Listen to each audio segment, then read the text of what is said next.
Welcome to Telangana rising news. మరింత మంది ఐపీఎస్లు కావాలి. ప్రస్తుతం 83 మంది ఉన్నారు. 105 మందికి పెంచండి.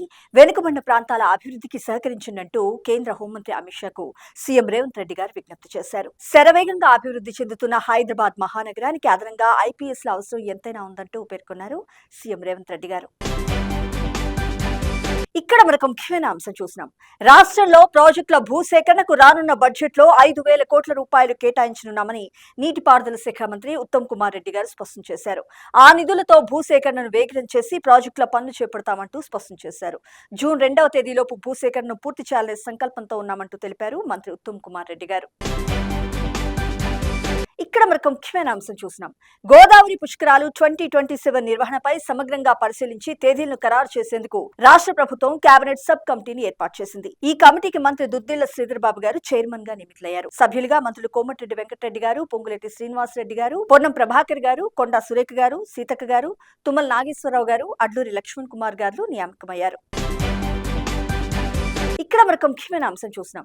రాష్ట్ర వ్యాప్తంగా 42 లక్షల మంది డ్వాక్రా మహిళలకు ఉచిత వైద్య పరీక్షలు నిర్వహించి సమగ్ర డిజిటల్ హెల్త్ ప్రొఫైల్ రూపొందించాలని రాష్ట్ర వైద్య ఆరోగ్య శాఖ మంత్రి దామోదర రాజనరసింహ గారు ఆదేశించారు. ప్రజాపాలన ప్రగతి ప్రణాళికలో భాగంగా ఈ నెల 6 నుంచి జూన్ 12వ తేదీ వరకు అమలు చేయాల్సిన కార్యక్రమాలపై మంత్రి గారు అధికారులకు దిశానిర్దేశం చేశారు. సెర్ఫ్ వైద్యారోగ్య శాఖలు పూర్తి సమన్వయంతో పనిచేయాలని, 99 రోజుల యాక్షన్ ప్లాన్ రోజువారీ వైద్య సేవలకు ఆటంకం కలగకుండా అమలు చేయాలంటూ సూచించారు. ఇక్కడ మనకు ముఖ్యమైన అంశం చూసినాం. కార్మికుల ప్రాణ రక్షణ కోసం చేసే వ్యయం వృధా కాదని, అది పరిశ్రమల ప్రగతికి వేసే అత్యుత్తమ పెట్టుబడి అని రాష్ట్ర కార్మిక ఉపాధి గనుల శాఖ మంత్రి వివేక్ వెంకటస్వామి గారు స్పష్టం చేశారు.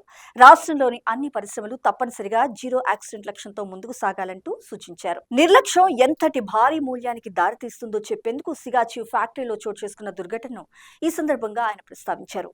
కేవలం 20 లక్షల రూపాయలు నాడు ముందుగా వెచ్చించి ఉంటే ఆ ఫ్యాక్టరీలో అంతటి ఘోర అగ్ని ప్రమాదం జరిగి ఉండేది కాదంటూ గుర్తు చేసుకున్నారు. ప్రాథమిక దశలో నాడు చిన్నపాటి జాగ్రత్తలను గాలి కొద్దేసిన సదరు యాజమాన్యం ఆ తర్వాత నష్టపరిహారం కింద ఏకంగా 50 కోట్ల రూపాయలు చెల్లించాల్సి వచ్చిందంటూ గుర్తు చేసుకున్నారు. పారిశ్రామిక రంగంలో సాంకేతికత శరవేగంగా మారుతున్న నేటి తరుణంలో దానికి తగ్గట్టుగా మరి యాజమాన్యాలు రక్షణ చర్యలను అప్డేట్ చేసుకోవాల్సిందే అంటూ స్పష్టం చేశారు మంత్రి వివేక్ వెంకటస్వామి గారు.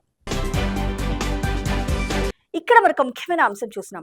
కాంగ్రెస్ పార్టీ అగ్రనేత గౌరవశ్రీ రాహుల్ గాంధీ గారిని ప్రధానమంత్రిగా చూడాలని ఆశించడం ఒక రాజకీయ పార్టీగా మా హక్కంటూ మంత్రి పొన్నం ప్రభాకర్ గారు స్పష్టం చేశారు. బీజేపీ నాయకుని కారు కూతురపై నిప్పులు చెరుగుతూ దేశ సార్వభౌమత్వాన్ని అమెరికాకు తాకట్టు పెట్టిన మీరా మాట్లాడేదంటూ నిలదీశారు. మీరు అధికారంలోకి వచ్చిన తర్వాత పరిపాలనా వ్యవస్థలు పూర్తిగా అస్తవ్యస్తంగా తయారయ్యాయి.